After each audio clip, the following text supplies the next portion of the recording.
You made it. You found episode 116B. You know me, Barry White Ranger, and you know I wouldn't steer you wrong. So thanks for following me on Twitter at Barry W. Ranger. And now, part 2 of the most colossal Sneakerbox podcast ever, recorded live at SneakerCon Fort Lauderdale. Now, here's Caesar, Jumpman, MJ, and Guru.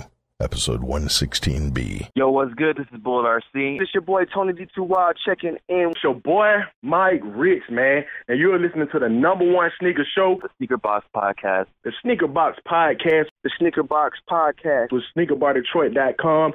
Hey, you want some good talk? Listen to my boys. Get you some. Yes, gone.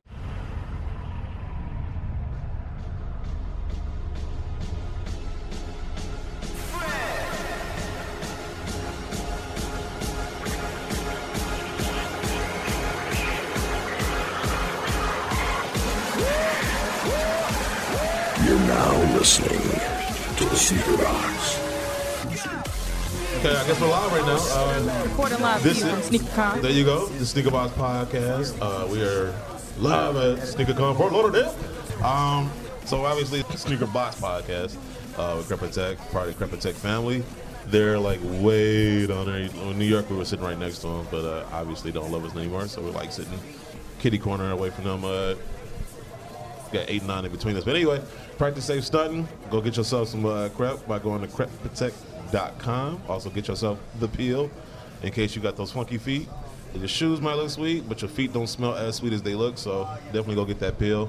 So anyway, we're live here. I guess we're going to jump right into it. You know, when you add in that he can give it to somebody that's in need. Yeah. There's so many people out here in need of shoes, clothing, and my connection, like you said, with him and him knowing me and having respect for me like I have for him. It goes hand in hand. Like he asked me today for a shout out on my Instagram page to let people know about his business of buying shoes, selling shoes, but he also, like he said, gives shoes away.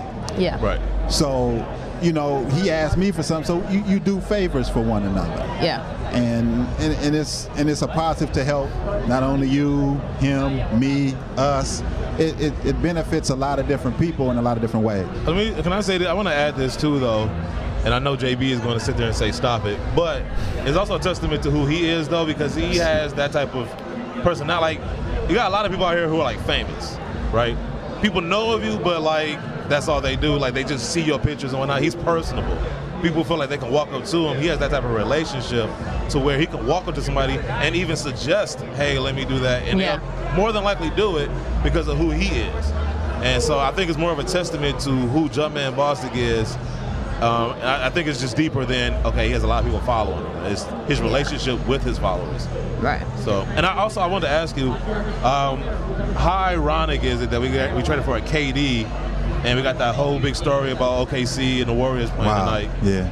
So it's kind of it's Black History Month. Yes. And that's the crazy part. And I'm wearing my Black History Month that I got from the NFL Players Association Prez when we were down at the Super Bowl. Nice. So it's odd. It's not like I usually wear Black History Month wristbands. So I think also too, though, kind of what I was kind of saying, putting a face with the shoe. Now you understand why Nike goes sign these certain athletes, because without a name or a face with the shoe, it's just a shoe. Yeah. So we took a shoe that's probably not highly coveted at all, because we have someone who's has high notoriety with the shoe, and he has respect in the company. We're able to pull it off. Right. So that, and then also too, he has nostalgia with the shoe. He remembers the shoe. He knows what it means and the player behind it. So that's why. Yeah. So I mean, a lot of things came together for us to make that trade. We was happy to help. Yeah. Do you want to break down exactly what happened out there for your podcast listeners? Sure. Well, so they know the magic that you just conjured for us. Get a smile. Stop it. But, you know, we had a Starberry shoe. Yep. And the challenge was to trade the shoe in an upgrade for another shoe. And so we got the KD from 2012, I believe, Black History Month. And, you know, we first going through the crowd, a lot of people, you can look at their facial expressions like, really, this shoe, really? Then there were some people thinking about the trade. And then there was a gentleman that I've known in the sneaker community. And through some talking and them seeing an autograph picture and saying that he could possibly trade that shoe or give that shoe away to someone in need, we were able to make that deal. And with this shoe, it will be much easier to trade for something different. Now I have a legitimate. You have a shot now. Yeah. I mean, we just traded the most impossible shoe to trade. I know. And it's like, you can do anything. Anything is possible, like KG said. Yeah. Anything is possible Anything now. is The possible. sky's the limit for me, guys. Hey, it is. I'm going to go around this sneaker con. I'm going to turn this into, what can I turn this into? You know, Eventually. sky's the limit. Whatever Might you be able to looking turn to it get. into a you might get ball, I know. you might get a Space Jam. I'm going to come back here if I get a Yeezy. Yeah. Oh, come back. If you get a Yeezy. If you get a Yeezy, yes. Come on back and we'll talk about that? Yes. All right. You get Thank a you, Yeezy. guys. I appreciate it. No, thank you. No doubt. Appreciate I'm glad you. you was able to come on the man. It's huge. Amazing. We was happy to help. Yeah. Hopefully you are able to get a Yeezy so you come back over here. Exactly. But if you have any dead stock, problems, too. come back. I know. Yeah. This is dead stock. It's Okay. dead stock. Never Anything more. else I need to know about the story of this shoe, Black History Month, KD? It's dead stock because this isn't a shoe that I know much about, and I want to be the Guru. It's, ambassador for this shoe now. it's 3M on it too. Well, right? yeah. I know. We need the. I know. So all y'all are famous. Well, I don't kind of, all sort of. together. Basically, the podcast is Building kind of a taking fan off base. more than Yes. we thought. Cool. So, like, obviously, he's the more noticeable out of the group, but we've each individually have had our share of people walk up to us. Nice. So we get a taste of what he deals with. Okay. So when he gets back here, I want him to just give me like the 30-second download so that I can be the proper KD. We call him Guru. He knows all like the the different shoe doctor. brands. Yes. And I'm pretty much Jordan. Yeah. You know, JB. but he does all of the different brands. Yeah. What shoe has like the story that you most connect to? With Jordan. Jordan, yeah. All of them really, but I would say the Jordan 1 is what started it for me. I'm the same age as MJ. I'm 2 days older than him. We both ball-headed.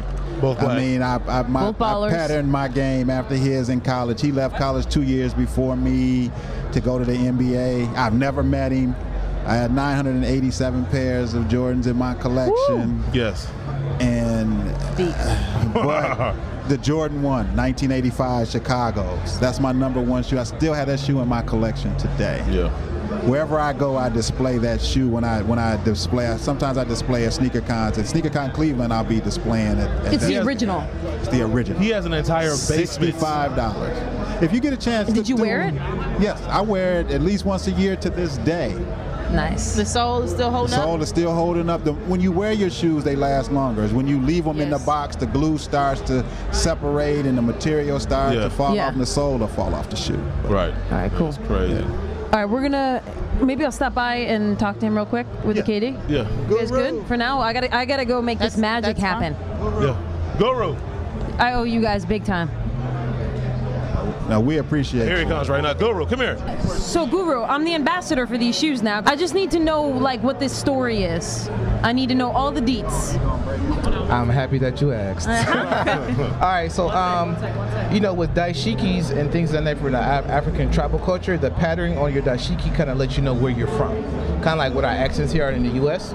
So that's why you have this pattern here. Also, too, this 2012, everybody felt like KD kind of finally made himself as a star. So that's why, one, he's from D.C., so that's why you, and in this star, there's 5 points to a star, and that represents each one of his family members he holds dear close. So that's how you bring in the DC, him becoming a star, and his family on here.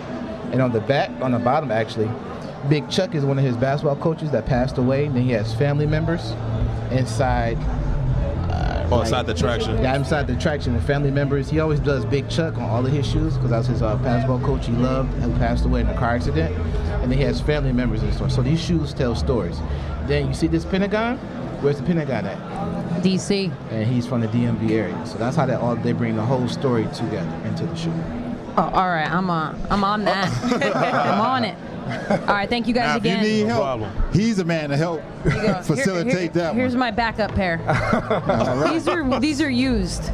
Okay. You guys can just keep them here for the day. Oh, you bet can- that up. You can Okay. tell people the story of the Starbury. Okay. Yes. For sure. Thank We'll you, put it guys. Right. No, thank you. And we'll wait for you to come back to get them. Yeah. With them Yeezys. Yes. Work your magic. Oh, Work. man. Oh, we got Mayor here. Mr. Display Case. Hey, do y'all know who I just took a picture with? Who? Kareem Biggs from Rockefeller. Word. J. Damon Biggs. That's what I was over there. I said, hold up. Wow, I didn't know that. Yeah. Oh, damn, I wouldn't. He ventured off. Oh. What's up, Mr. Mayor, sir? Yes, sir. What's up, man? It's been a long time coming. We want to meet you for like a minute. I think we missed you in New York. The New York Sneaker Con. That's your fault. No. It is. I take blame for that. I would say, man, as someone who's been, my name's Guru, by the way, someone who's been not much in the sneakers a long time, man, to watch one of the person who frees people who start putting their shoes in plastic containers, from the Forces to you don't got these. I remember vividly the breast cancer 7s, the black and pink LeBron 7s. Yeah, they only made those in kid sizes. Me, Clark, and a few other people are probably the only ones that they got them in men's sizes, and that's why I was just like, oh man, this is serious. This is membership has its privileges. Yes, it does. Shout out to Nike. That was a nice gift. So, like, I mean, if you could, like, kind of give people who don't know, I don't know who doesn't, but give some history as to how you got to where you are now. Oh man, I've been in love with I've been in love with sneakers since the age of 10 years old. My government name is Mark. My mother bought me a pair of Mark 5 Skippies when I was a kid, and I thought I was the coolest guy in the world because my name Mark was on the shoe. Right. And come to find out it was a cheap $10 knockoff shoe, and I got laughed. And this is back in 1982. Right. Because I was 10, and I got laughed off the block, and I vowed that would never happen again. So whatever I had to do to cop sneakers, whether it was sweep floors or steal money from my grandfather, kids don't try that at home, please. Whatever I had to do to get fresh sneakers, I did. I would wear the same clothes every day with a brand new pair of sneakers. I couldn't care less. Oh, that's what's up. So, like, I mean, obviously you have one of the biggest collections probably like ever. No, I have the biggest, best collection. Oh, okay. Well, you have the biggest. Correction. I'm just talking trash. No, you good. Correction. He has the biggest collection ever. Like, what would you say, like, are your favorite pairs of your collection? My favorite pair of sneakers, hands down, are the linen Atmosphere Air Force Ones from 2001. Like, hands down? Yeah, it's not even a question. That's my favorite. Oh, wow. It's my favorite sneaker ever, the beige and everybody knows them as beige and pink, but they're linen Atmosphere Air Force Ones. They had the laser inscribed in it, right?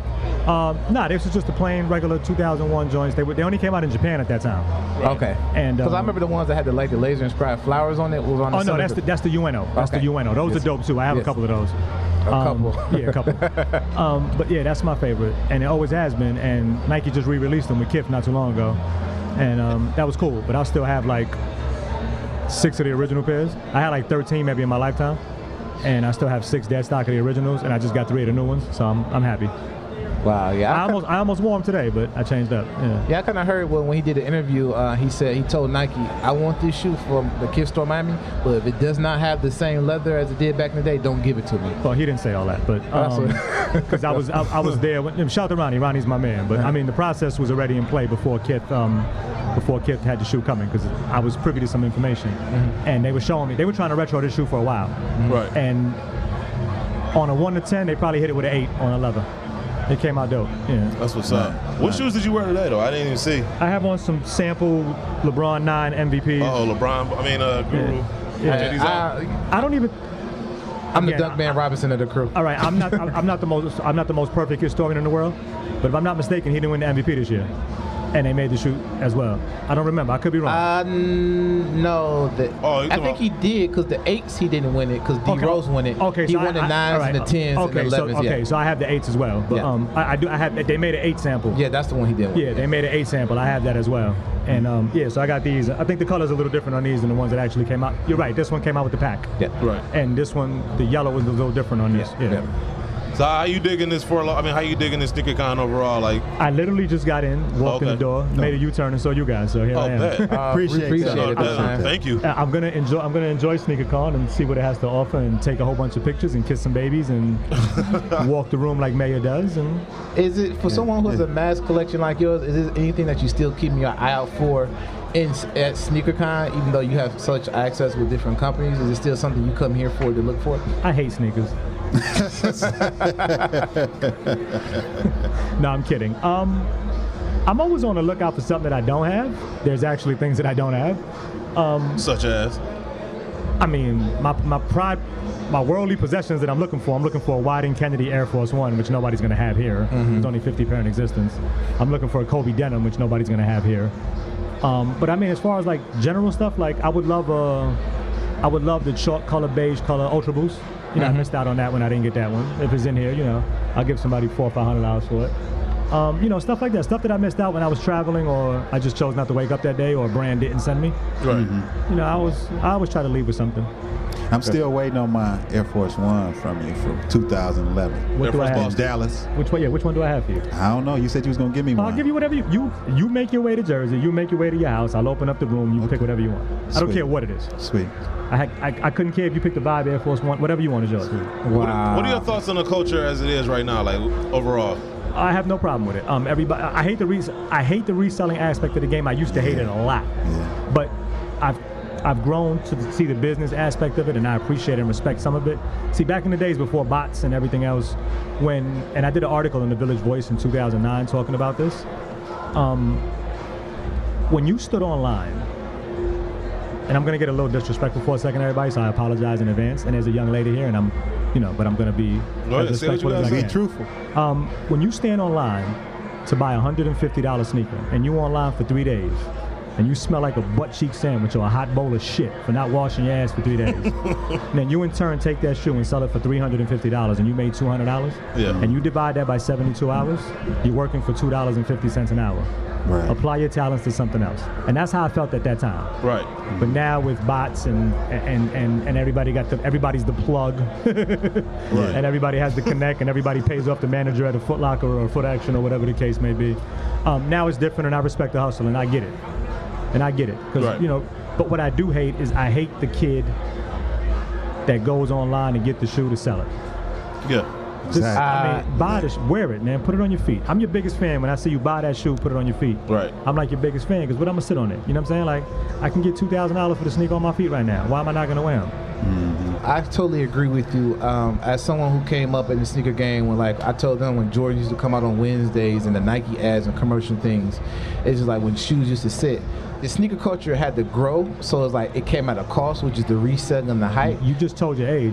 Yes. Jordan's coming out on Wednesday. Yeah, you just told your age. Yeah. So get many days at school trying to get some Jordans. At third hour, and that's why they changed them to Saturdays because kids are sick in school. But actually, I'm sorry, I got a funny story about that too. Yeah, so it's just like I think I'm happy the culture has grown to what it is, but it's like it came at some cost. With a lot of hype now. Now people, it's not kind of demeaning other people. If you don't have what I have, it's kind of looked up, frowned upon. It's like no, penny twos.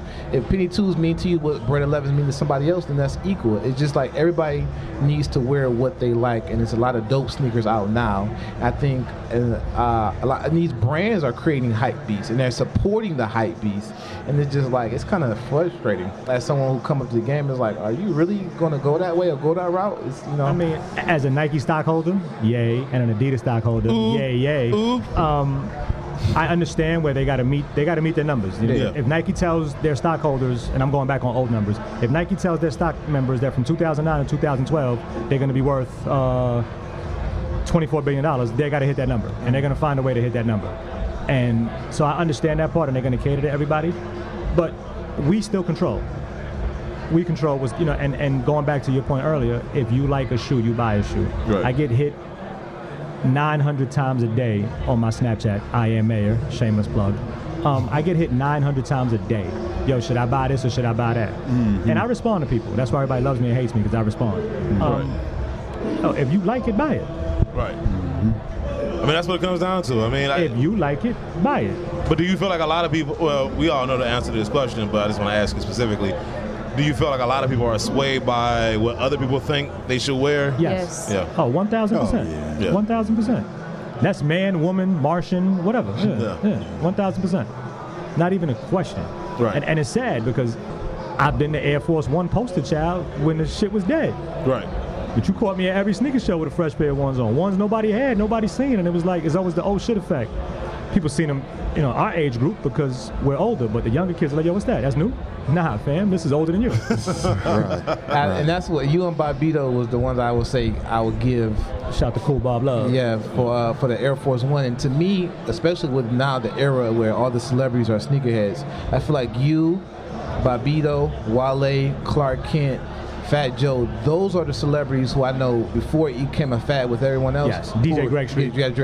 That they were the ones that had dope collections, and when Wale used to wear those dope shoes and the LRG ads and things of that nature. Yeah, Wale was a sneaker dude before he was Wale. Yeah, so that's what, those are the ones I respect, and I see other artists, and it's just like, you're not even in it, you're in it because it's an image. I went to high school with Fat Joe, so I know the sneaker collection is, so nobody could ever tell me that Joe bought his collection at a Flight Club. Did he buy a lot of shoes when he got some bread? Yeah, but I was with Joe at Jew-Man buying sneakers all the time and at all these other stores when we was growing up, because I was there. I mean, I can honestly say I've seen Joe's collection from the beginning. Right. I've seen Macho's collection from the beginning. DJ Clark Kent is a 25-year friend of mine.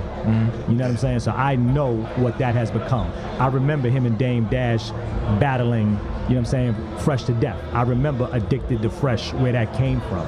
Because Clark and Dame used to wear a brand new pair of sneakers every day. So, I was privy to witness that, because again, Clark is my best friend. So to see all of that stuff, and I was doing it forever, just laying in the cut laughing at both of them, like, I'll smash both y'all collections. You know what I'm saying? But it was so funny, and that's a friendly joke between me and Clark. Because if you ask Clark who got the best sneaker collection, he's gonna say me, and if you ask me, I'm gonna say me. Now I'm joking. I'm gonna say Clark, and we argue about that. Like, we've had legitimate arguments in the middle of the street over whose collection's better. Mind you, we're praising each other though, right? Which is a funny part. No, I was actually fortunate enough I did an interview with him the end of last year. So I was fortunate enough to talk to him about a lot of stuff. Most of it was about music and DJing, but we did get into sneakers.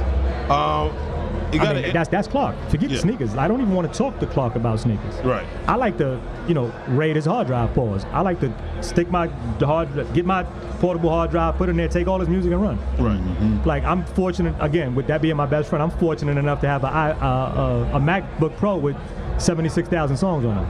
Damn. So, that's my brother. Have you heard some unreleased Jay-Z songs? I got so many unreleased Jay songs. You got that Tupac disc? I got unreleased. No, that was recorded at the Apollo, and that night the camera wasn't working. Yeah, right. Yeah. See, I don't have that. I would love to hear that song. I don't have that. I have I have unreleased Shine records. I have all kind of stuff. Like, real quick, you have an interesting position. You being heavily affiliated with Nike and whatnot, and I guess being a stockholder. What is your take on the whole Adidas phenomenon the last couple of years? That's exactly what it is. Adidas, and I don't care who says what, because I never bite my tongue, and I've said it to Adidas and I've said it to Nike in Nike meetings. Adidas caught Genie in a bottle. They caught a genie in a bottle. That genie in a bottle was Kanye West wearing a white Ultra Boost before his Yeezys dropped, and the world thinking that them shits was Yeezys. And everybody went and bought white Ultra Boosts. And nobody could tell me anything different. And Adidas was smart enough to capitalize on that wave and rock. The same way they rocked in 1986 when Run DMC was able to make 17,000 people in the Garden and in Philly hold up their Adidas and up in the air. And I think to be exact, wasn't it? I think it was one picture he was walking outside, and the other picture when he wore them during the Bulls halftime performance. I mean, whatever. Yeah, it was a Bulls halftime performance. And caught fire. And the net went crazy, and Ultra Boost was selling on eBay for $700, $800, and I was laughing my ass off. Wow. And I was like, wow, but they were able to catch that. You gotta salute them for riding the wave and being able to ride the wave, because after that came the NMD, and they were able to do things and do things after that. So you got to shout them out for that, and that's amazing. Right. But I just want to see what happens. I mean, but you do. So do you acknowledge that Nike has some? I don't want to say catching up. They don't have any catching up to do, but they're awake. They'll tell you they'll tell you. Okay. I've sat in plenty of Nike meetings. I've had that privilege. They'll be the first ones to tell you. Right. You almost feel funny, like, do you want to bring it up in a meeting? But shit, they bring it up. Right. They bring it up. It's real, and that's what you got to respect the most. But mind you, even with that, everybody does their top 10 lists all year, and I hate doing them shits. I can't stand them because opinions are like assholes. Everybody has them. We never do that. Right, and then friends always put their friends' shoes on the list. Like, I can't stand that shit. So, like, I used to tell Clark, I'm not putting your LeBron 8 denim on my top 10 list because the shit didn't come out. Only me and 75 people got them. Right. That shit, it's one of the dopest shoes I've ever seen in my life, but I'm not putting that on my list. Right. He's like, wow, this shit is hot, right? I'm like, it's probably the hottest shoe that I saw that year, but I'm not putting it up there because nobody was able to get it. Right. So I stopped doing those because of that. Everybody was riding everybody else, and the top 10 list was everybody in the panel. Yeah. Will Nike respond? And I know they see Adidas is, especially in the lifestyle department. But you don't respond. See, responding is what? Like, I saw the Air Mag 3 years before it came out, 4 years before it came out. I told you the story. I was in the room where they couldn't figure out how to light them up yet. Right. So I saw the original Air Mag when I was on campus. The shits had a battery pack outside of it to turn them on. That video they showed, that room with all the Air Mags, I was in that room. Wow. Like, I was there keeping a secret for 3 years. Like, oh, shit. So, you got to understand, we're in 2017.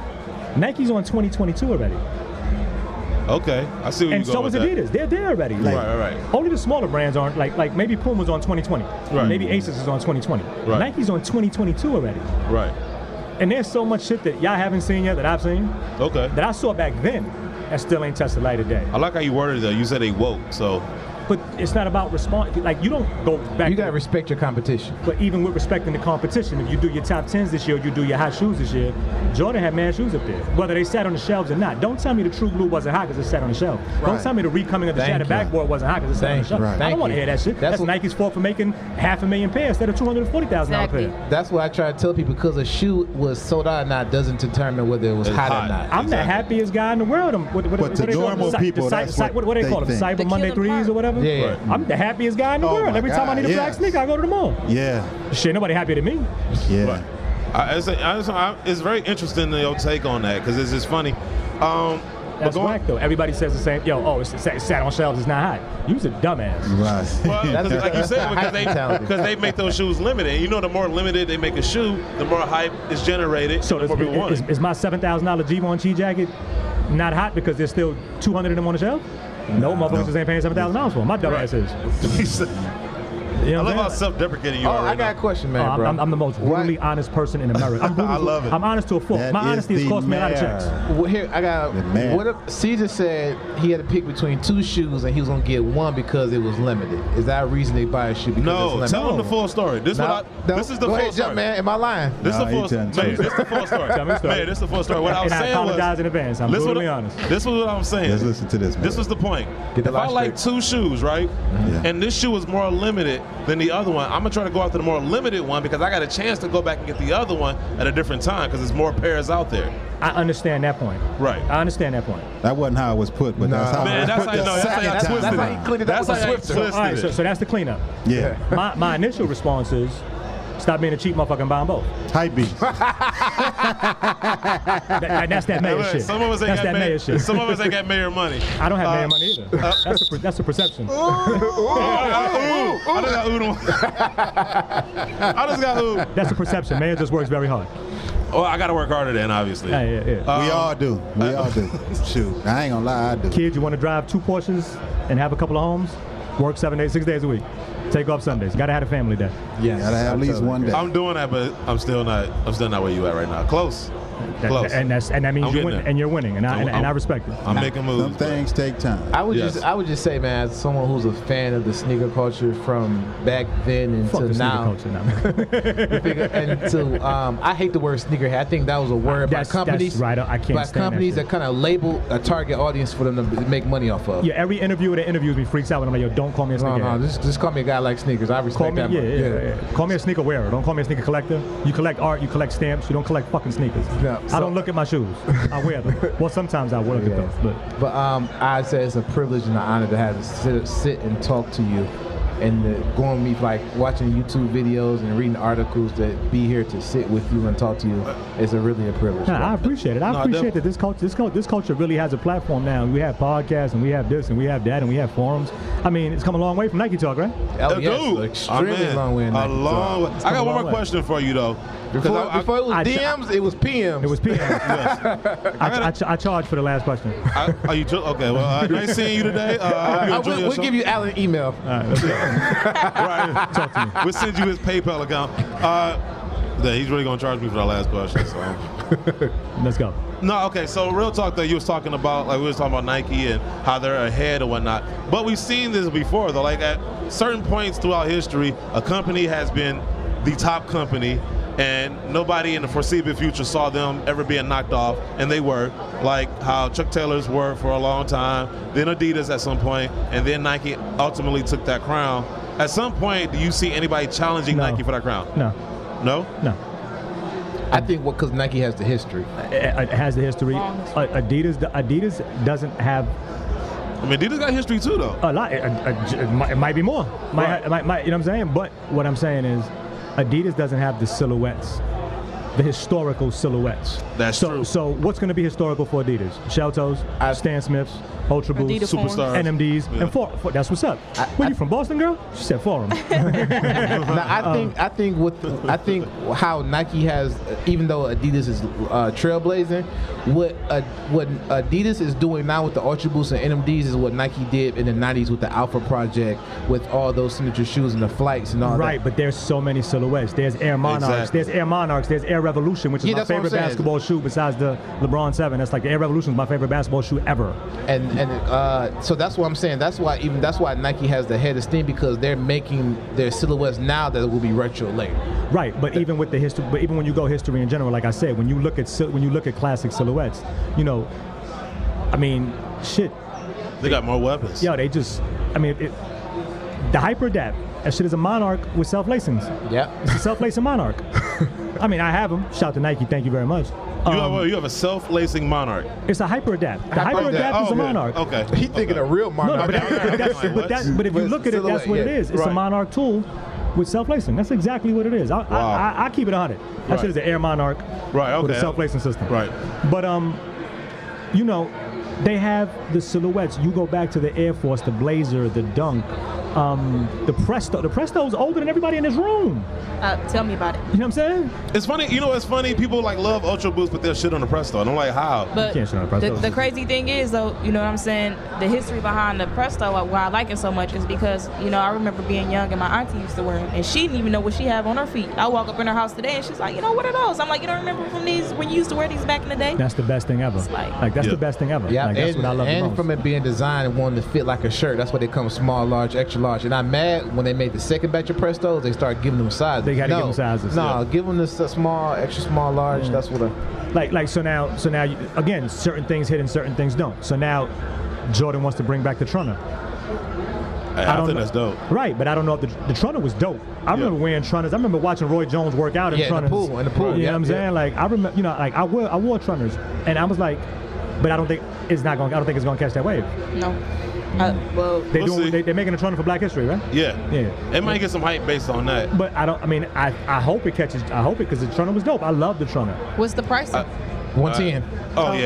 They sell it. But that was the ultimate outfit: some Trunners and some Jordan basketball shorts. I think there's enough people that remember. Or back in, you know, from the Bronx, like some discus sweatpants. You know what I'm saying? Like, it was crazy. Like, but I mean, so they have so many old school weapons. You know what I'm saying? They want to bring back a Talaria. They want to bring back a TR1 That's an underrated shoe. Right, Talaria's a dope. You know what I'm saying? So they have so many things to bring back. Again, Adidas, you know, they have torsions and they have this and they have that, and they have, obviously, you know, they're killing it with the Rob Simmons Stan Smiths and Pharrell with his Stan Smiths and everything else. Like, that's a dope look. And then to bring back EQTs, and now, but see now what does social media say when they're putting a Boost bottom on everything? So has Adidas run out of ideas, or are they just gonna rape the Boost? Rape. You know, they got shell toes with Ultra Boost in them there. I just got them neighborhood bait shell toes. That's not a shell toe. That's a damn Ultra Boost. It's an Ultra. Real quick, because I love that shoe. Are they as dope in person as they look in the pictures, or? They feel funny on my feet because of the Ultra Boost technology on them. Okay. You know, and sneakers and stuff, and Social Status just did the Ultra Boost and the Adidas as well, and the shell toe as well. But I mean, like, they putting Boost on that. They took the EQT and put Boost on it. They took you know what I'm saying, like, they took Y3s and put Boost on them. I think why they doing that is to bridge the gap. So us, we're old enough, we like the EQT from '94, so we remember the upper. These kids right now are infatuated with the Boost phase. So if I can pull this generation with this generation, that's why I think what they're doing. Well, that's what they're doing, is they're trying to keep that genie in the bottle from going away. You know what I'm saying? But at some point, that's gonna. Right, but Adidas proved me wrong one day when they released 17 NMDs at Champs and all that shit. Sold out. I'm like, these shits are gonna sit. And they went. So I was wrong. Right. But I'm gonna win the battle, because now you can walk into a Champs now and buy a pair of NMDs off the shelf right now. So, you know what I'm saying? But like, I was the first one to be like, yo, I'm wrong. And I sat with people at Adidas and they was like, what do you think? I said, y'all are retarded for dropping 17 joints. And the same way I called Future's manager when I first heard Future rhyme, and I was like, yo, he's terrible. And then I heard Dirty Sprite 2, and I called his manager. I called her at 2 o'clock in the morning, Like, yo, I sincerely apologize. Because this shit is one of the best albums I've heard in a long time. Right. Same thing I did with Adidas. When they put them 17 Ultra Boosts up, NMDs up there, and I was like, yo, y'all crazy. Wow. When them shit sold out, yo, I was wrong. We ain't gonna hold you up too much, but I got one little last thing to ask you. You definitely paying for this one. Oh, dang. Nah. Well, this one is gonna be worth it. He wants your crepe stand. No. That's right. Oh, you can ask them. They right there. So here you go. Great reflection. Let me tell you something. Can I bring that up? Can I bring it up? Let me tell you something. I got so mad at them when they sent me that shit. Did you? Wait. Okay, the mayor, hold on, time out. Because you did a video. I'm a brand ambassador, No. and obviously, and I support the brand 100. Let's keep it 100. Let's keep it 100%. Yeah, it is the best thing on the market. Yes, Not I even agree. a question. Would I use it if I wasn't getting paid? Yes.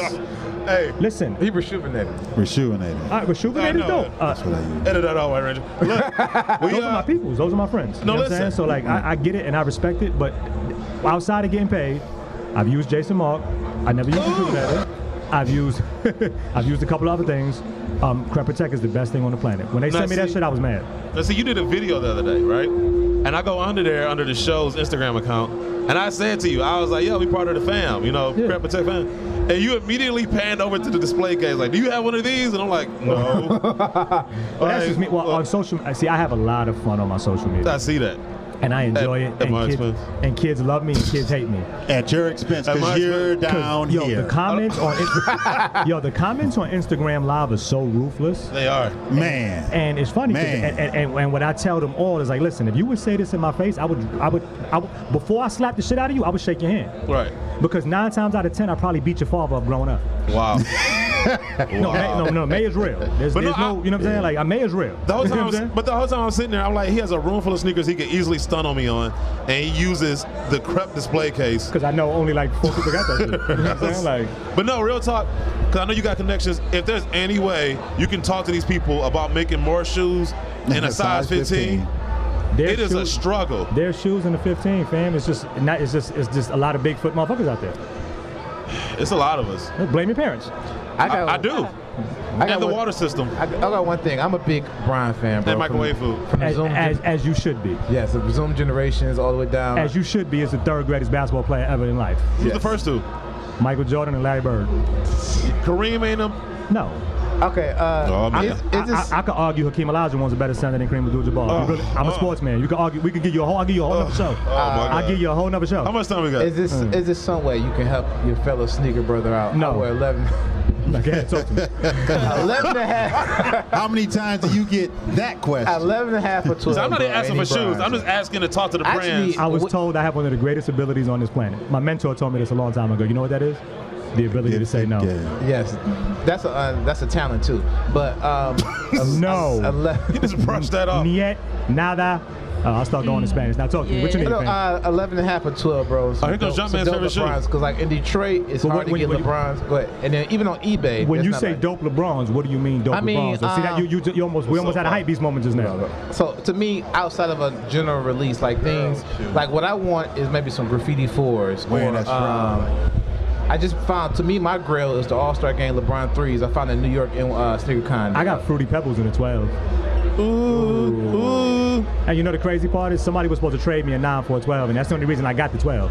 And I got them for free. I reached out to my Nike fan, like, yo, I need these. I'm trading them. I kept it 100. I'm trading them for a size 9. What's stores, right? Yeah. And they was like, yo, they was like, what do you got? They was like, we got a Fruity Pebble. I was like, yo, send that. And they sent it. I'm saying I'm not even asking for a shoe. I'm just saying if you're in a meeting next time, like, hey, you know what? Why don't we make this in a size run up to a size 15? That's all I ask. Okay. That's all I ask. So Nike's the only one that does that to you, or? No, Asics. Like I'm really getting into because like I want to expand my collection, right? Like I got a lot of Jordans. I got pennies. How many pairs of sneakers you got? I got to count, but I'm like in the 140s, 150s, maybe. And you really want to expand your fucking collection? Yeah, I do. You really? Seriously? Yeah, I do. Can I talk you out of it? No. Why? How old are you? 12. No, 32. I turn 33 actually next month. I'm celebrating the 14th anniversary of my 30th birthday. That's one way. That's an interesting way to put it. But no, I'm trying to expand my collection. Like, I actually love sneakers. I love the stories. So do I. Stop. I'm not saying listen. I'm not saying you different. I'm just saying that I want to expand. No more sneakers. No more sneakers. You cut me off. Yeah, stop. But you said I can't buy no more shoes. The hardest part. You gonna stop? Stop. I know. Are you all right? Stop? I've slowed down so much. Stop. No. Whatever, You can't stop. You can't stop. Neither can Right. We like Puffy. Can't stop, won't stop. Right? It's in us, man. Shout to Puff. I'm supposed to be doing something for Revolt. Oh. Ooh, no, listen. But no, like, I mean, I want to expand my collection, though. Like, I want to get into other things. And because I've You wait till you're 32 years old and want to expand your collection? No, I've been wanting to do it. I'm just saying I've been exposed. See, you got I'm having fun now. I'm going to take over the show now. This is what happened. Because I'm doing a podcast, because I work for the blog now, I've encountered other shoes, because before it was all about the Jordans and the pennies. So now I've come across these Asics and the New Balances that I wasn't exposed to before. So now that I'm exposed to them, I want them. And because they don't make my size, I'm like, and you can't have them. Right. I'm burnt. No, I'm telling you, you can't. Leave it I alone. know. Doobie and pins. It's a wrap. So, my definitive answer, so I probably can't find any new LeBrons 11 and a half. But again, back to the hypebeast moment. You just gave me like a whole generic. You sound like one of them kids that wear 7 to a 12.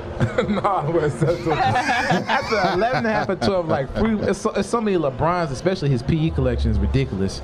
I got a lot of those. That's the my thing. 7, 8, and 9. Mayor's going for the record for the most oohs on the show. Is like legend. I'm still like, to me, one of my things. Like, guys have gone to jail for the shoes that I have. Oh yeah, because the Nike. I understand that. And thank God I got all of those from the Nike office, the basketball office in Portland. Shout to my man, Euron, aka Y-Dub. None of mine came from anywhere else but the Nike office. Let that be clear.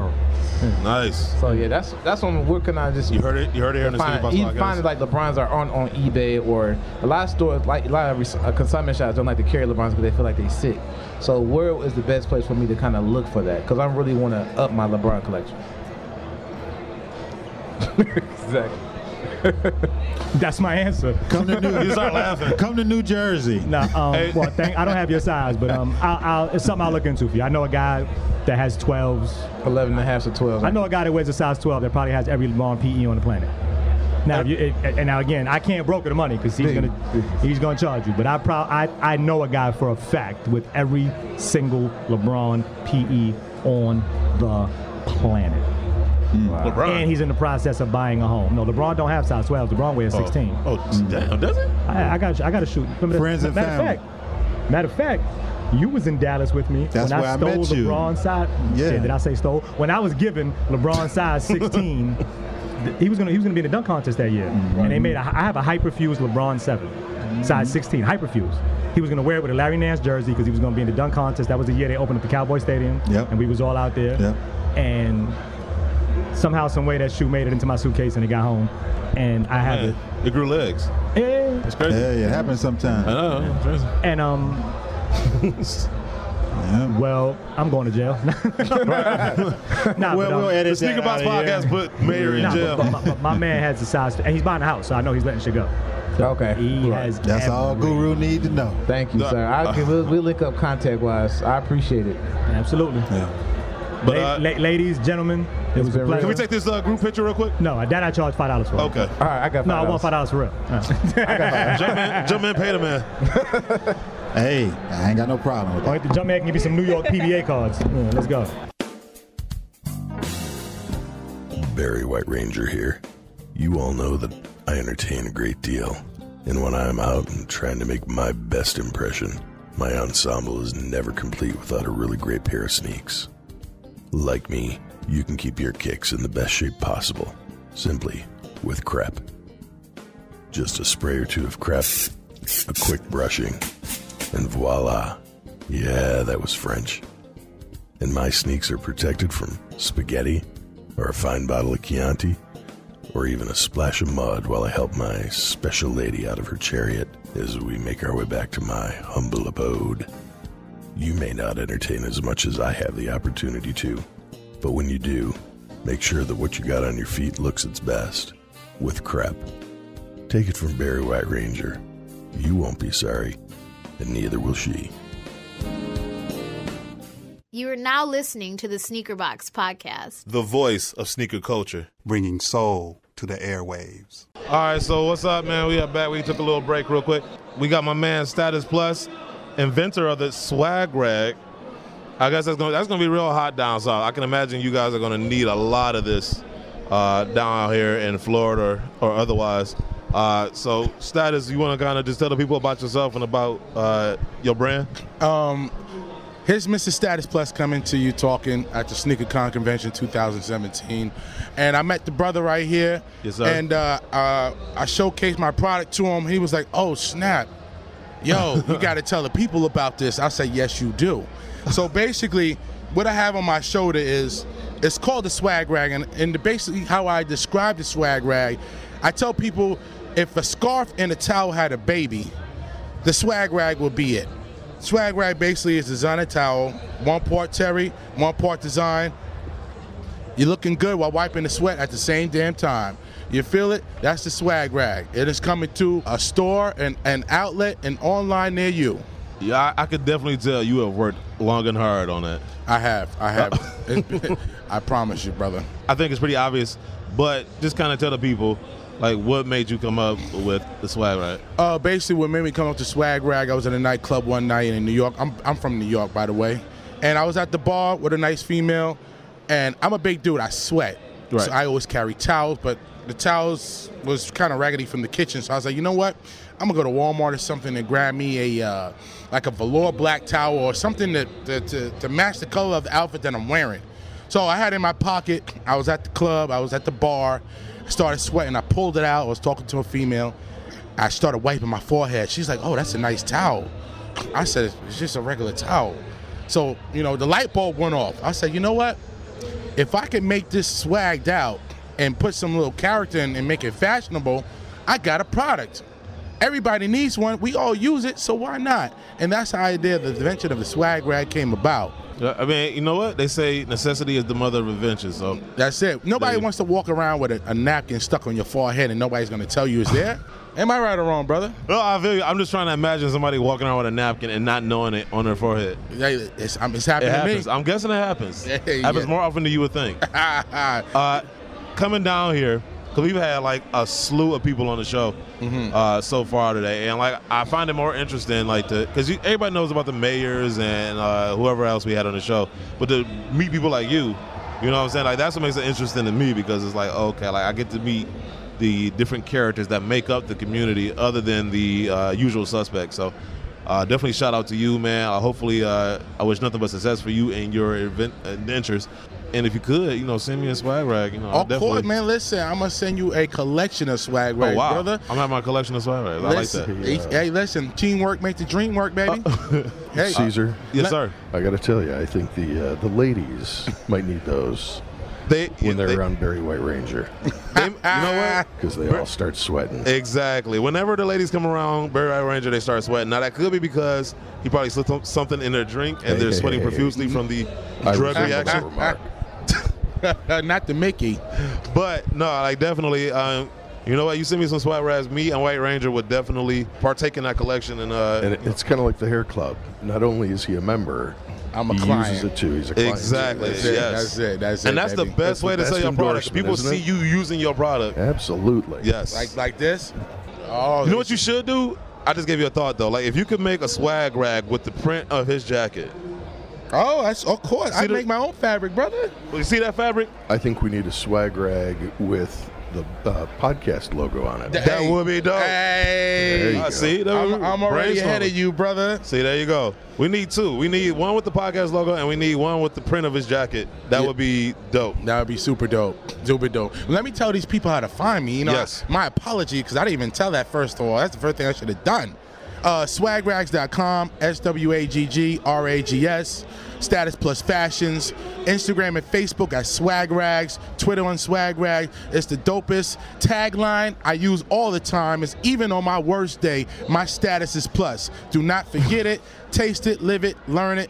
Take it, whatever you need to do with it, and embed it in your brain, your skin, whatever. I love your energy. I wish I had that energy right now. Like, I am so burnt. It's probably been a long day, brother. It has been a long. It's been a long morning, a long afternoon, and I'm only going to assume the evening is going to be just as long. So. Listen, I'm working off of 2 bananas, some cinnamon applesauce, 2 espresso with some French vanilla drops of creamers, and I'm hot wired right now. I can definitely tell.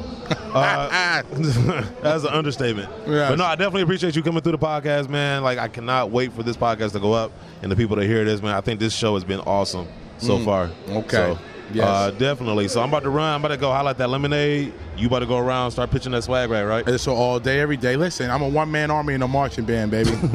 I'm out here like the president. I'm kissing babies and shaking hands. I love it, man. So thank you for coming through, though, man. Appreciate it. Thank you, brother.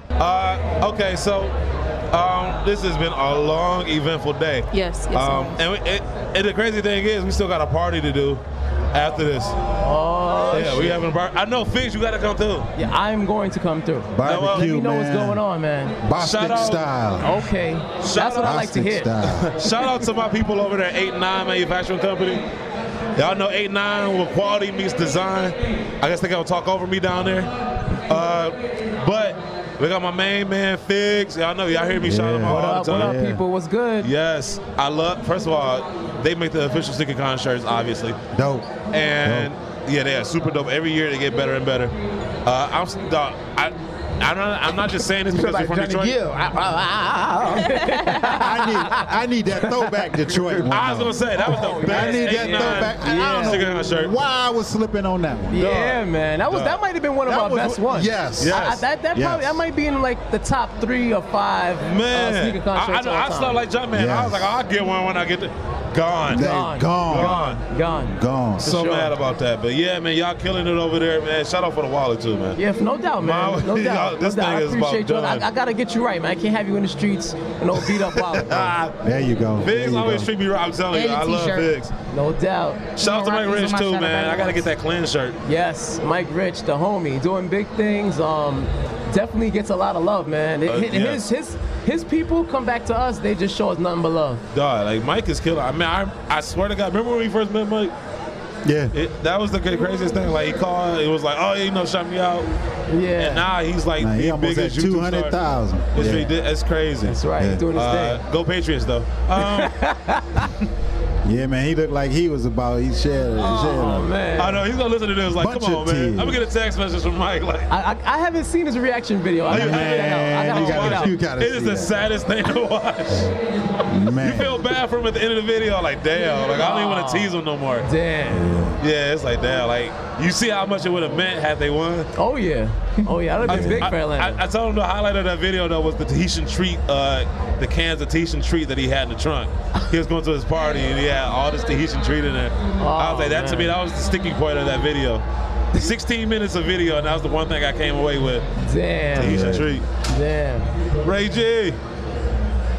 Come over here, man. It only took me like 7 years to meet you, so yeah. Because I actually reached out to you on email. Like we corresponded like via email before, like a couple years ago. How you doing? Nice to meet you. And you showed me some love. You actually sent me a code too to get like some shirts. Oh, that was nice. Yeah, because it was like I'm telling you, 8 & 9. I was buying up 8 & 9 and 4X. Like, because 4X goes, like, as soon as y'all make it, as soon as it's available, I swear there's somebody with a bot buying up all the 4Xs. That's a fact. So it's like I got to get them while the getting's good. But nah, shout out to y'all, man. Like, I'm not just saying this just because, like, I'm affiliate or try to get affiliated with you guys. Like, you guys really make, like, the best shirts out there. One of the best shirts out there. I don't want to make anybody feel a certain way, but I love what y'all do. It is what it is. If it's the best, it's the best. I mean, it is. Of course, he's going to say that, right? Like, we ain't got the most unbiased crowd on this end of the table. That's funny. Nah, but thank you, though. We appreciate everything you guys have done for us, you know what I'm saying? And all the looks, and we're happy to keep working together, you know what I mean? Yeah. No, I know. Can y'all talk about this? I know y'all guys got rid of y'all pop-up. Will y'all moving anytime soon? Y'all going to pop back up anywhere else? I'll answer that, So yeah, we've been doing retail since the 90s, to be honest with you. And the space is just different, and we service our online customers so quickly and so well that we're gonna prefer the flexibility right now. So our lease was up, we got a 3-year commitment we had to make, and I'm trying to make a 6-month commitment to doing pop-ups. So I'm gonna do a different pop-up, one a month for 6 months, and then if I get kicked out of my friends' living rooms, then I'll get a new store. You know what I mean? But in the meantime, I'm sleeping on the couch and I'm not paying rent. Hey, that is a great way to live. I want to start doing that my damn self. But no, you guys are killing it. Okay, so obviously this is your brand, right? Yeah, it's our brand. I look 8 & 9. You want to kind of go into detail about like what that's about, how you came up with 8 & 9, and. For us, we wanted something that wouldn't pigeonhole us, or it wouldn't be limited to any particular season or time frame or any slang. fresh clothing or whatever you could think of. You know, we just didn't want something like that. And the numbers 8 and 9 came to me when I was on a shopping spree one day. We had stores and we were customizing. Actually, back then we were putting patches on shirts. Things come full circle. So we were putting patches on shirts and selling them to rappers. And and I seen some 8 and 9 patches, and they happened to be next to each other, and the numbers, you know, resonated to me, and it looked cool the way I saw it. And I just said, you know, 8 and 9. I started doing research. It sounded good. 8 is infinite. 9 is a number of knowledge. There's a bunch of different meanings. Some people say destroy and rebel. You know, it's depending on the culture. You know. So for us, it was just good because it had enough meanings to keep people interested, keep people asking, and that was important to us. We just didn't want something that would fade away. So it's worked. Man, that's what's up. So speaking of that, you know what I'm saying? You saying you didn't want anything to fade away. I was talking to your boy, and I was just wondering, you guys ever thought about, you know, hopping in the lane to do any retros for the t-shirts, like retro and like bringing back old t-shirts from a while ago? Definitely, you know, like the I'm the Future shirt. I think it was your first shirt. Yes, that was my first shirt. I still got it. Yeah, it was huge for us, you know. So there's shirts like that kind of have their own following, where, you know, we're sending a message that people really related to, so they kind of want to keep saying that over and over. So like I'm the Future, that doesn't really go out of style. So I think maybe 2 years ago, last Christmas, 2 Christmases ago, we brought some designs back. We brought I'm the Future, and that was real positive. So we had to bring Crime Pays too, to give it a little balance. You know, so we definitely brought shirts back. The Pookie shirt, we brought that a couple times. I think that was Mike Rich's first shirt too. Pookie shirt was like the first, that was like the first thing that, aside from, I don't know if that was before or after Free Weezy, but I think the Pookie shirt was like the first thing that we did that went crazy. Yeah. And it was just great for us. You know? One of my favorite shirts though that you guys have done, it was a while ago too, is the collab you guys did with Freehand Profit with the Take No L's. Oh yeah, anytime we can work with Freehand, it's going to be next level because he puts so much time and his craft is so precise that the illustrations and the graphics that, you know, is going to come out of that is really just going to be next level. I still got that shirt too. Yeah, he's serious with it. Like, it's everything you think it is when you see him. Like, his whole process is so ill. Right. They should call him. He's out in the woods. He has nothing to do but answer your call, and he'll really appreciate it. He's like the Phil Jackson of sneakers. Like, he's always in the woods somewhere. He does the most opposite thing of what you think he would be doing. He said, Phil Jackson, what's Misery? What was the guy from Misery's name? He's more like that. He's out there. You know, Figs was out there last week. Figs had no service for 4 days. Oh, that's when they did the Darth Vader shoot, right? Yeah, exactly. Oh, so Figs had no service for 4 days. I know they were trying to get that on the hush. Yeah, it was. I think it was Yeezy versus Vader, if I'm not mistaken. Oh man, yeah, those pictures are dope. It's gonna be wild. I can't wait to see that thing in its entirety. Anytime Freehand Profit's mind gets going, it's gonna be something next level. I know. I was talking to him. I want to get like a Wolverine. You know, we from Michigan. You Wolverine. So I was gonna get a Wolverine mask. Yeah, you should put like a number 12 on the side for that. You know what I mean? Put a number 12 on there. Get some Tom Brady, Michigan Steez going. Oh, see, you know? Yeah, there you go. You know? Oh, you gave me some ideas. I think he wore 10 over there, though. You might have wore 10 in college. Yep. You gave me it, right? It was 10. But you know what? I can take the French blue because it's the Patriot colorway. Or nah, you got to go blue and gold if you're going with the Wolverine. Yeah, that's true. You got to keep it official. You know what? I got some Reebok questions. I could probably donate to make the mask then. You might get some claws on the mask and everything. You know, he's going to a whole nother place with these masks. Yeah, he's going ridiculous. I haven't seen his outside of the whole, because Fig sent me some pictures, outside of the whole Darth Vader concept he got going on right now. But I see him like starting to like take his things to another level. Like, he's getting more involved, more detailed with the mask. And I know one of his pet peeves, because somebody had sent me a picture like, check out this mask, but it wasn't a real mask. It was like some graphic art.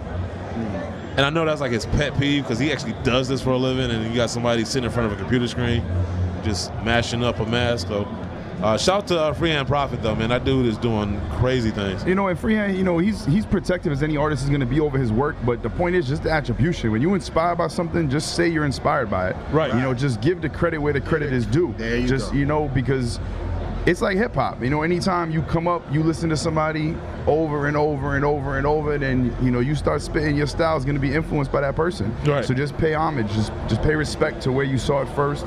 And I think, you know, for him, he's real protective over the art because he's so creative. He takes it so personal. You put 50 hours into a mask, you're going to take it personal. When somebody pops up with a graphic that takes an hour and doesn't say, yo, it's Freehand Profit inspired, you know, this, then he's going to take it a certain type of way. And it's not even the individual artist, as I'll say in his defense. It's more the media outlets. It's more you know, the hype beasts and the different outlets that are just not giving respect and credit where it's due. Right. So you get $2,000 for a blog post from somebody that is doing a mask. Is like, yo, I'm gonna pay you to give me this press. Well, you got to step in. And you got to have your, you know, your journalistic integrity, and you got to say, yo, that's cool. You're gonna give me this 2 racks for this post, but Free and Profit is the owner of that. Right. And definitely don't post the paid post before you give respect to the one who's really doing it, because if you out here curating what's cool and what's original, and that's what the customers are coming to you for, then you should already know what's up. So with that being said, Free and Profit deserves every bit of respect and credit he gets, and we're happy to work with him. And that no L shirt is hard, and I'm glad you have it. Yes, I'm glad I have it. Yes. And don't take no L's. That's not the way to live. Definitely don't take no L's. That's the best piece of advice you can give anybody. Please don't take L's. Can I tell you something? Go ahead. Then I'm out of here. So make your announcement and I'm out of here. See, here you go. So we might have something in the works. I know I'm talking to Ray right now. I'm putting him in the spot right now. We got something in the works. The Sneaker Box podcast and 8-9. It's in the works. It's going to come. Yep. So tune in for that, man. It's going to be dope. So definitely be on the lookout for that. When it drop, snatch it up. Because the better that does, we might do something else in the future, so you never know. Absolutely. When you see something you like, you gotta buy it. Yes. You know, as you heard, it might be sold out, and when we do something, it's gonna be sold out. Hey. You know, but there's nothing better than 2 brands that, you know, have synergy, but more importantly, when, you know, when you know, entrepreneurs can work together and, you know, work with like minds to do bigger things. Right. That's what it's really all about. So we're down to support, and we appreciate all your support, and that's really all I got to say about that. So that news is going to be true, and it's going to be true sooner than later. Yes, sir. Thanks. So heads up for that. We'll keep you guys posted on that, but I definitely appreciate you giving us some time. I know you're a busy man. Thank you. I'm going to go pack boxes. I'm going to go carry stuff now, you know? Yeah, just make Fakes do it. Fakes is doing interviews. I got to get out of here so he can get the mic. I got to carry the boxes. He looks better on the Instagram stories than me, you know? So that's what it's all about nowadays, you know? But appreciate you guys. Thanks again. No problem. Thank you, man. Appreciate it. All right, so, man, we have had one hell of a day. We had one hell of a day at SneakerCon, man. It's just been wild. We done had Kate Fagan. We done had Mayor.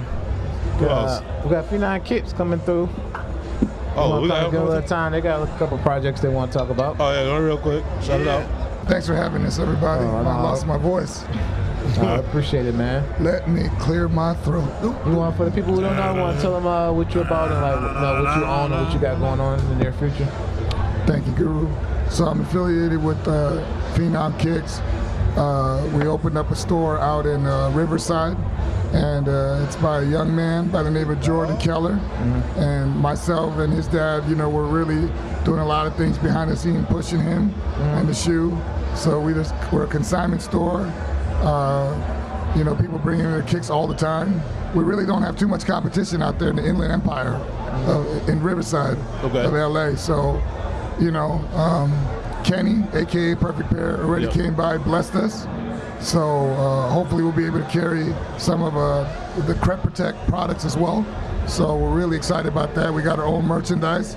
We just all flew out here as a crew just to get, you know, build up the hype, let people know who we are. Right. You know, we're an up-and-coming company. We're thinking about opening up a second location real soon, by the end of this year. Right. Okay. Yeah, more towards the west side. Right. Because, you know, LA's got too many shops. Yeah, I've heard. Yeah. So we're trying to go more to the west. They say they got money in the west. West. Yes. Allegedly. Yeah.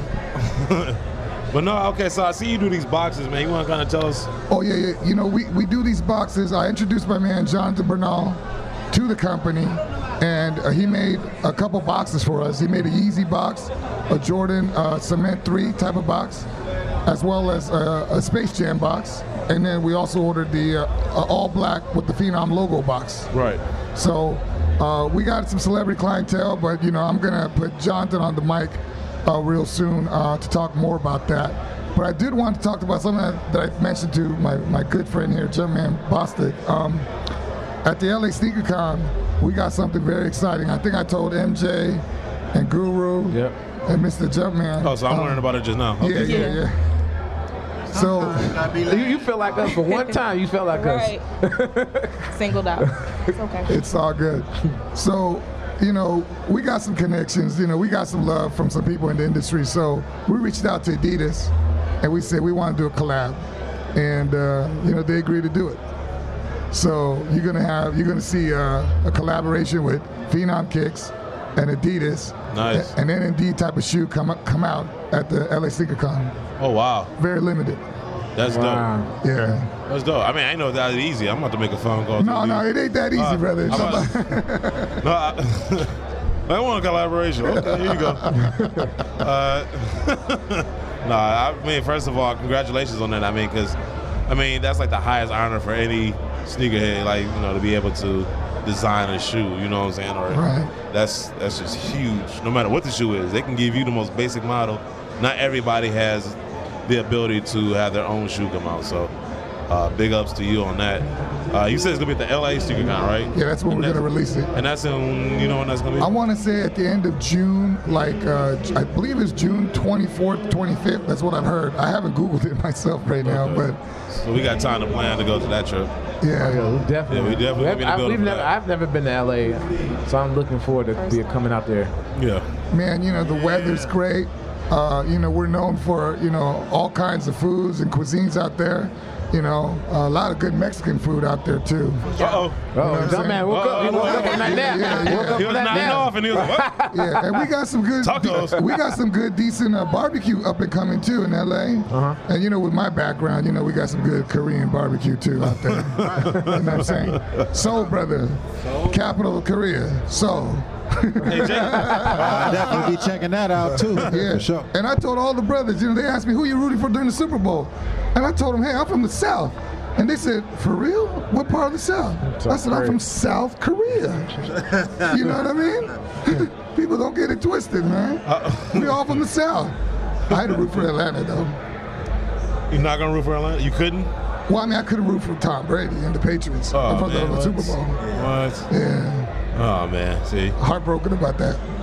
That's crazy. When we come out there, man, just put up 11.5 for your mans. I'll come get it and buy it, whatever it is. Hey, y'all coming in size 15 in those collabs? You know, I don't know what the top size is going to be off right now, off the top of my head. Just when you have that meeting, just suggest, hey, if we don't make any other shoe, make a size 15. That's too much material, man. Oh God, here you go. It's gonna need an extra letter. It's like NMDAB.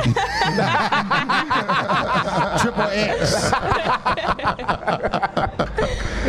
Real quick, before I bounce, follow us at PhenomKicks.com. You can follow us at Phenom Kicks Instagram. We got a YouTube channel, and I just opened my own YouTube channel, you know, because I'm motivated by my man Jumpman Boston. Hey. You can follow me at Killie Kill, Killie, Kill, Kil.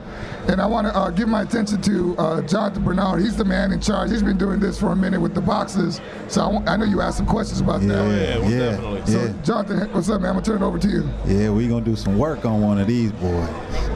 Yeah. That could it. You got to make them dying seat boxes. Yeah. I brought him, so I don't have to talk. I love these boxes. Yeah, man. So, I mean, what can I tell you about him? I mean, I put my heart and soul to it, man. I mean, every day I wake up and I just enjoy to say that I'm blessed, dude. I mean, I love sneakers. I've been collecting sneakers since I was a kid. So people tell me, what do you do for a living? Oh, I make shoe boxes. The hell? Right. And it's like, no, yeah, for real, I do shoe boxes. Now, looking at these are obviously, when he says shoe boxes, he's not talking about the ones that you get when you buy the shoes at the store. He's talking about the big chest size. Yeah, so it fits about 16 pairs for men. Bigger, like maybe 12. For women, 20 or more pairs. Right. Lulu. Yeah. And she made her own custom sneaker box at the house we rented. I did. Yeah, she did. Like, she just took the drawer. But it's a dresser. Just took the drawer and put my sneakers in. She carved a swoosh into the top of it. I always wanted to get one of these boxes, but I have no room in my place at all for any of these boxes. That's what Kai said at last LA SneakerCon. He's like, you know what, I've always wanted one, but nothing really fills my eye. I'm like, let me show you something. Show him a Yeezy box, sold. Wow. Got one. So I mean, I think. Why am I not shocked? It's like it goes back to the quality and the details. I'll give you an example. And the Nike box you see right there in the flyer, you see the size tag and you're like, probably, oh, it's just a size tag. You know, it is what it is. No, I mean, I go beyond that. I ask you, all right, what's your shoe size? What's your favorite Nike? Or where's your favorite Jordan? What's your birthday? All those details goes into the tag. Now, when I tell that to a customer, dude, they love it because now it's not just a product. It's made for me. It's tailored to what I want to see. Wow. So, you know, it goes back to the details and stuff like that. So, I mean, I've been blessed. I recently launched this, which is like kind of t-shirts for SneakerCon. I'm really focused on SneakerCon. Beards and kicks. You have a beard, you have a beard. Now, is there a brand that caters to you? I don't know one. It's a beard, but the beard is full of shoes. The shoes make the beard. Mm-hmm. So when I came up with the idea, I was like, all right, I want a logo that, you know, you don't have to read the logo. You just see it. It's like, all right, it's a beard. It's full of shoes. Beards and kicks. Beards and kicks. Yeah. So now, you know, my vision is to, you know, talk to guys like you. It's like, what do you want to see? What type of shirt you like? What type of logos do you like? Now is where I get creative, and I come up with stuff that you guys are gonna like, and it's kind of me catering to show your passion for your.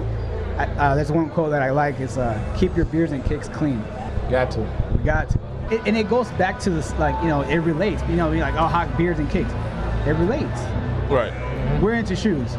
I'd be pissed if the kid steps in my shoes. You know, so it goes back to keeping your beards and kicks clean. Exactly. I will punch a kid in the face. Exactly. I would. So like. Why? So obviously, because they're easy to intimidate.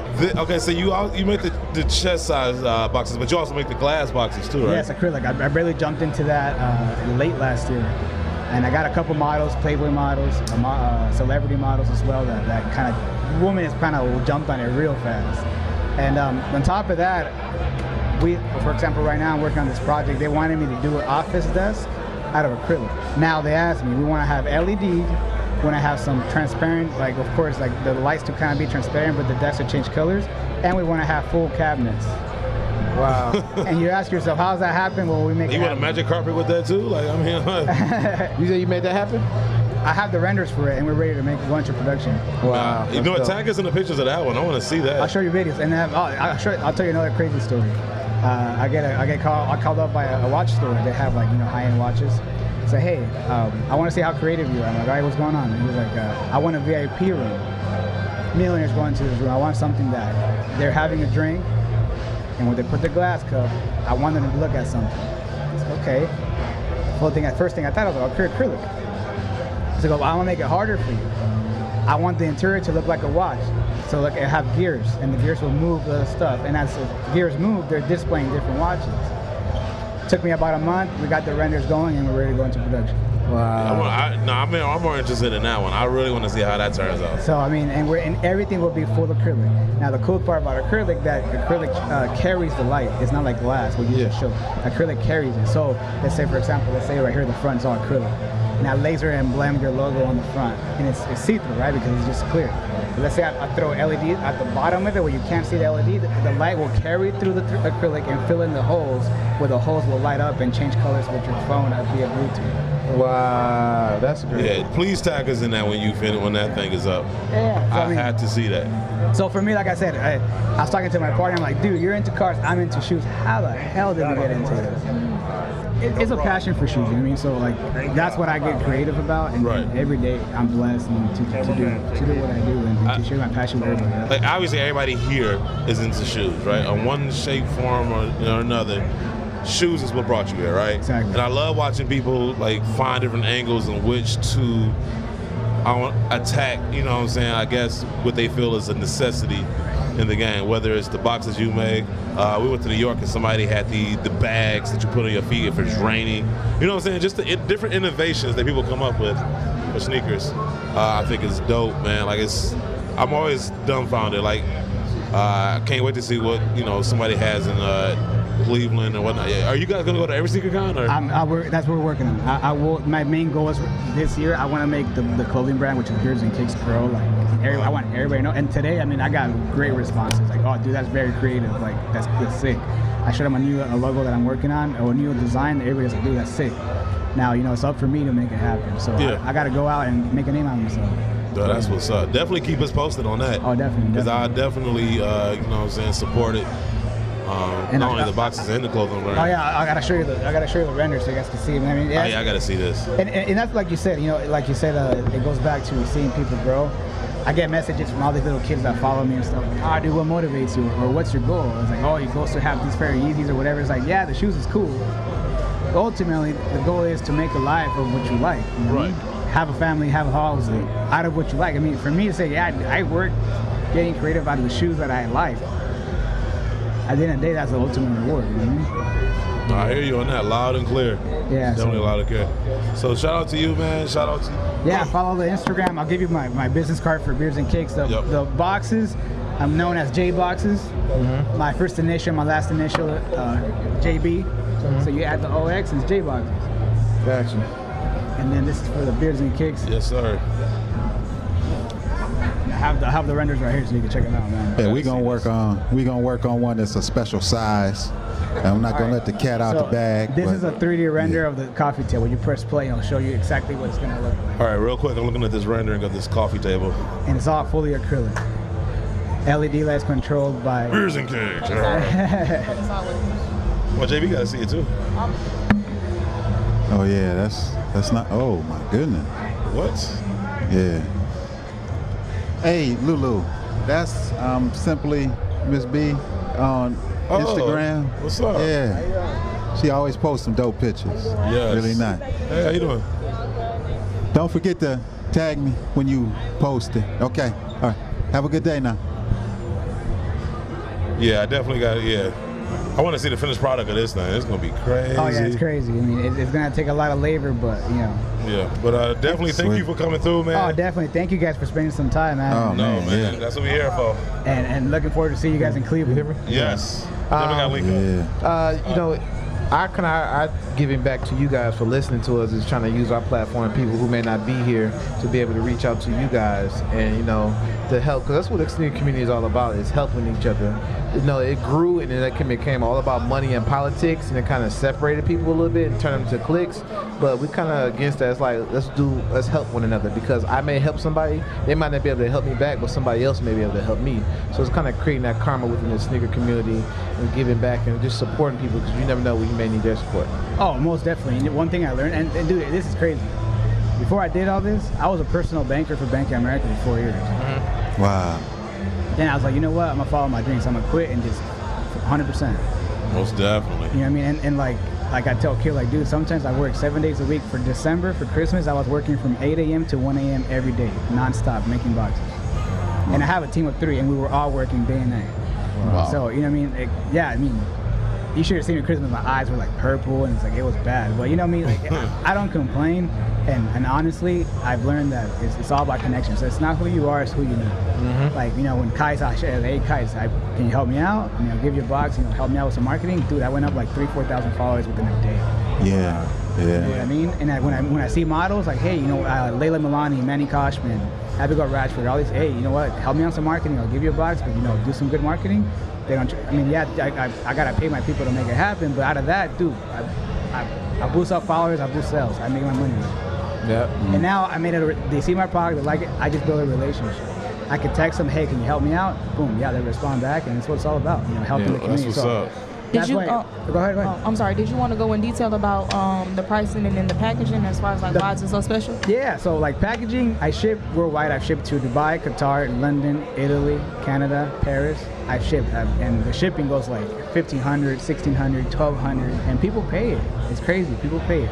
Now, for me, you know, I got to make sure your product gets there how I sent it. So, you know, you get it in a shipping crate, the packaging has gone down to bubble wrap, the foam, corner protection, and you got it in the crate. So you'll get it like perfect. Now, as far as pricing, they start at $529 plus shipping. Of course, once you get into acrylic, we're talking about like over $1,000. And of course, it depends. Like for example, the one that I did for Phenom Cakes, a 3D elephant print, you will like this one. You know how on the 3s and the 4s, the elephant print, you can feel it like engraved into the shoe? Yeah. All right, so what I did an overlay of 3D elephant print done by hand. So when you touch the box, it feels just like the shoe. You see the print. Oh, that's crazy. Man. That's dope. Yeah, I want to see that. You know what I mean? So I was at Phenom Cakes last week, and the kid's like, oh, dude, that's sick. I'm like, touch it. As soon as he touches it, it's like, oh, I want it. You know what I mean? So it's stuff like that I go above and beyond. Like the Space Jam box I also did for Phenom Cakes. When you open it, and I gotta show you guys, you have the Space Jam logo on quilt.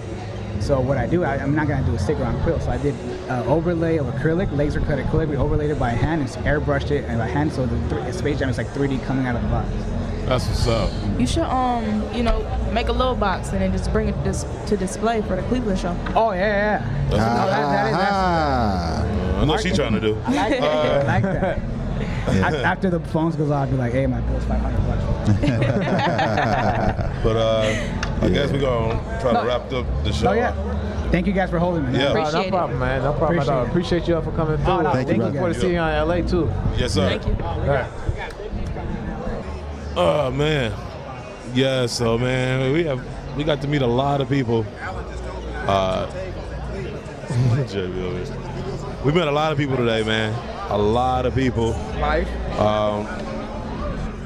We had, like I said, we had Mary over here.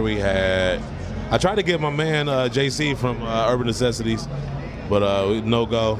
We did that thing with ESPN. That was dope. That probably had to be the highlight of this whole thing, was having ESPN come over here and us helping them, doing the picture right now. sending them, helping them trade the Starberries. Okay.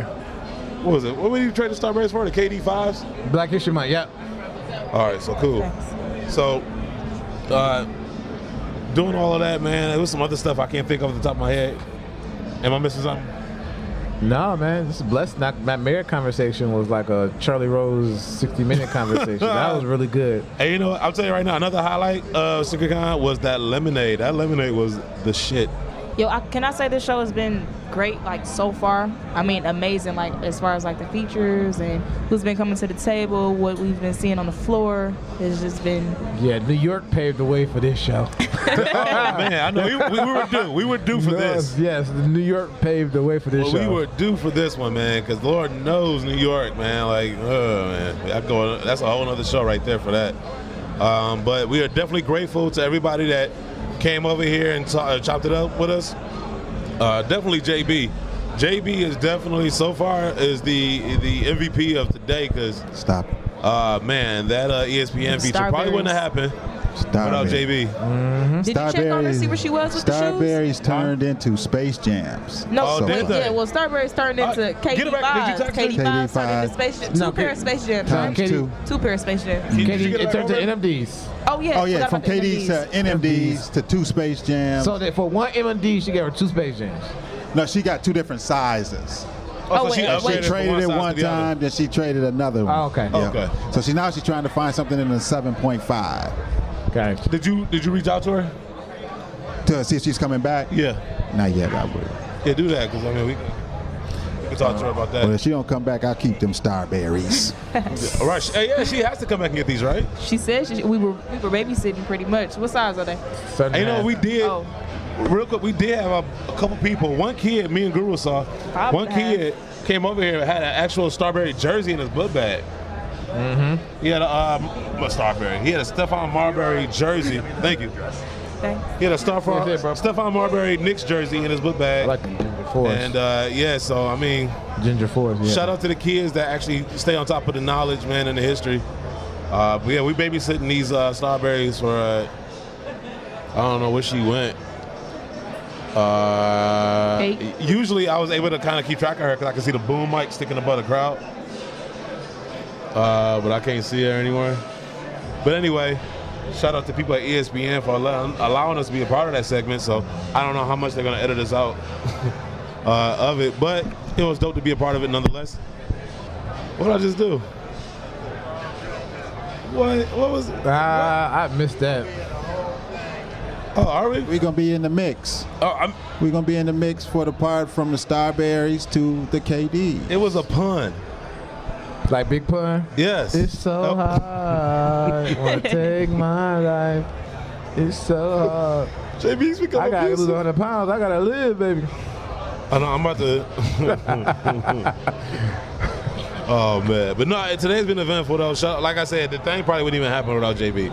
So shout out to JB on that. Shout out to White Ranger letting us focus on the show, not being the engineer, the mechanic, the cleanup crew. Yeah. Shout out to White Ranger, man. Yes. Shout out to him most definitely, because he's been over here. He started nodding off at one point in one juncture of the. We were down for a minute. Was kind of wandering around. Everybody was on like this long ass break. Yeah, man, we need you around. We're gonna hit up Cash Money for some more, increase the album budget, man. Yeah, we're gonna have to make some discussions. Mm-hmm. But that's neither here nor there. So we're gonna money. But there's a lot of innuendos flying around here today. But anyway, we about to wrap this up. Hopefully we see Katie sometime soon. Some people should not wear stretch pants. She look like Gold Dust meets cheetah dust. I'm telling you, cheetah man. dust. She look like Catwoman came out of retirement. Or you know, rotisserie chicken when honey baked ham when it's in that gold foil. Oh my God! Like her stomach looked like hot wax that was like melting down. Oh, that could be the thing MJ saw in the cabinet. Oh man. I thought she put the cereal in the refrigerator. Yep. I put the no, I didn't. Yeah, you did. What's up, We just gonna leave What's everything that happens in Miami in Miami. Oh man, you can't. Well, we're not in Miami right now. Podcast recorded, so once ready to play is over. But no, real quick, shout out to everybody that was a part of the show today. Obviously, Guru, MJ, myself, Jumpman Bostic. It was a hell of an event. A lot of people we saw. I mean, people stopped us, took pictures. Oh, shout out to Lizzie Shoe Games, Mighty Muggs, Jody Rockstar. Yeah. Jody. Who am I missing? 8-9. Little Laces. Keep your hands off my woman. 8-9. Come on now. Phenom Kicks. Mayor. That's what I owed you that one. Mayor Crep. Yes. Mayor came by and spit some fire. Hot fire. Straight knowledge. Hot fire. Yeah. But yeah, we had a nice little crowd over here, man. It's great. Little Laces is a real person, by the way. G-Fuck Vision with the impromptu She does interview. exist. It's like she is just like she's so precious. Perfect. She is. Sneakerhead in the Bay, I'm telling you, consider yourself a lucky man, man. Yeah. But she is precious, though, man. She is the nicest lady out there. Yes. But it was dope meeting all these people, man. We had a nice little crowd. Everybody was talking. Everybody's cool. So, anyway, I know I said we're gonna wrap this up. This is my fifth time saying it, so we're gonna wrap this up. This is the Sneaker Box Podcast episode. I don't know. This could be. I think it's 116. 116. 160. Thank you. That's what we need right now. Are we splitting this up? We'll determine that later. Yeah. Okay. Well. 116.5. Yeah. What? Right. We got those half sizes going. Happy birthday to me next week. Yes, sir. 215. I'll be 54.0. Yeah. So So send your love to JB. What you rocking? What you rocking on your birthday? I don't even know yet. So it'll be a pair of 15s because it's 215. Because I'm going through the whole month, 1 through 28. So I got to figure out what 15s I'm gonna break out. But happy birthday to you, man. Like I honestly do. Like I mean, it's been a hell of a ride, man. Like from the basement to here. And it's only going up. Yes, sir. I tell you, blessings come, man. You let your silence do your speaking for you. That's gonna be the one word. Let your silence do the speaking for you. I'm slow learning. And people are listening when you're not even speaking. Yep. And they see. Yeah. That's why I got you here. It's coming. Keep me in check. And I'm telling you, it's coming, and we're gonna keep you informed when this little series come on ESPN or this episode. Yeah. It's gonna be major for them because they're interested in the sneaker culture. Right. And you can hear from when Kate was talking. Yeah. It's gonna be dope. It might be 32 seconds. It might be 12 seconds, but it's gonna be on there. Yeah. It's dope. I mean, just for what we did was major. That was dope. That was this one shoe to what we got it to. And you clown the Starberry. They got you on ESPN season. I clowned it. Yes, you did clown the Starberry. They got you on ESPN. Oh, good. I mean, every time you draw a blank to what you used to do, like or what you have done, you never you never own up to it. Let's just say. I honestly didn't remember. But here's the thing though. I will say this. Man, he could not. He looking for that whistle. He lost it. All right, let's keep moving. All right, let's end the show. Let's see y'all. That is, man. Here's the thing, though. That's the truth of all truths. Here's the thing. First of all, I didn't necessarily clown the shoe. I just spoke the truth. It is going to be damn near impossible to trade the shoe. No, I'm not talking about today. I'm talking about previous episodes when he was talking about shoes being in the same factory as Jordan, the Stephen Barry's clothes, and all that. You clowned the Barry's, bro. I didn't clown him. Who wants to buy shoes from somebody who eats Vaseline? Well, nobody wants to buy shoes on there. Exactly. I mean, they're not necessarily selling either. You saw, we couldn't give them away, let alone buy them. Anyway, that's neither here nor there. Don't wreck the future, bro. That's neither here nor there. They brought it up. Don't be mad at me. Don't do it. That's neither here nor there. Fact of the matter. Don't do it. Fact of the matter is, I am really looking forward to Big Bro throwing down on the grills. Man. MJ said she's gonna throw down in the kitchen. Mac and I'm gonna throw cheese, down on the baby. couch Mac and cheese. I'm getting in the pool. and watch this game. OKC versus the Warriors. Yeah. So we might have a full house too. So I'm Too bad the looking forward Cavs to ain't that. playing. And it's gonna be a 3-team. And good thing the Cavs Warriors ain't ain't playing. Cavs winning. All right, now, good thing. So anyway, this is SneakerCon Fort Lauderdale. So shout out to everybody that participated. Shout out to all our listeners. And we'll see you guys at SneakerCon Cleveland. All right? Yeah. All right, yeah. Peace.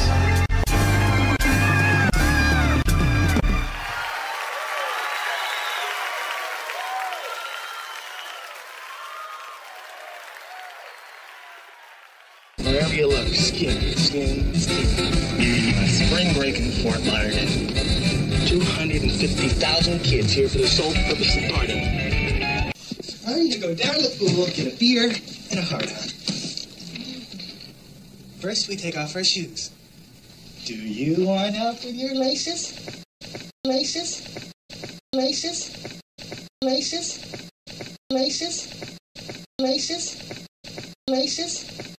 Laces? Laces? Laces?